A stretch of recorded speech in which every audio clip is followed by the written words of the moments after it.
So there's really four areas that we think about when we talk about adding value to the videos. The first is teachable moments.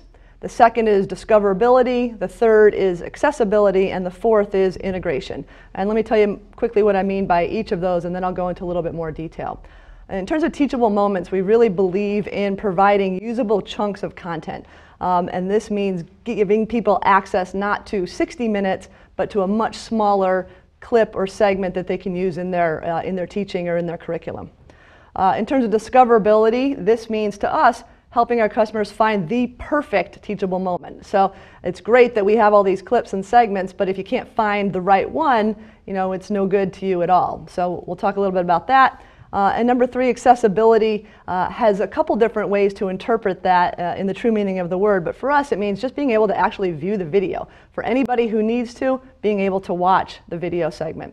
And the fourth is integration, and we define this as adding video to existing tools. So tools that a school or a professor or a student is already using, we want to be able to help them plug the video into those tools. So those are the four areas that I'm going to talk about, and let's jump right in.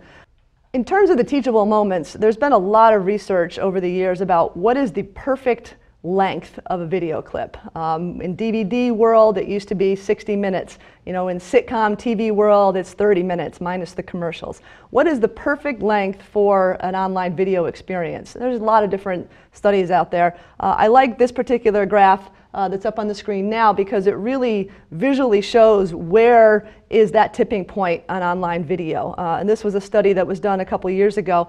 And you can see at the 0 to 30 second mark, you're retaining almost 100% of your viewers throughout the entire span of that video. Again, it's only 30 seconds. You go to a minute to 2 minutes and you start to drop off under 90% of your viewers.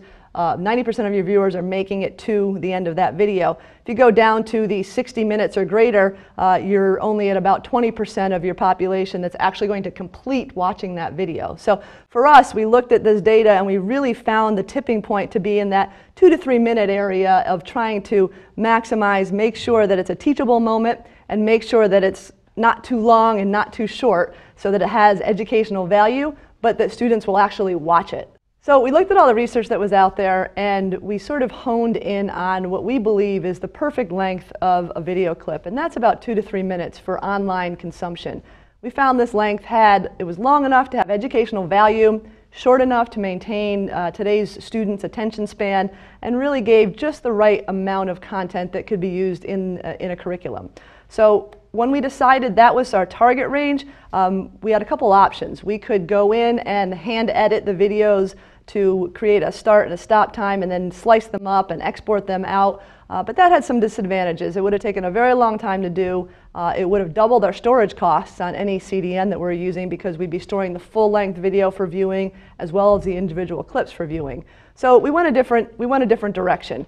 We actually opted for using something called Timecode Bookmarking, which is to indicate through technology where the start and stop time is and have that controlled during the playback. So on Kaltura, we have a single video file, but our users experience individual clips that they can play back to make them easy to integrate again into their classes. So we are now looking at leveraging the Kaltura cue points as an alternative to that, but right now we're using our own bookmarking technology and kind of interacting with Kaltura to make those calls and say start and stop. But it's been a pretty efficient process as opposed to editing 15,000 videos into discrete video clips.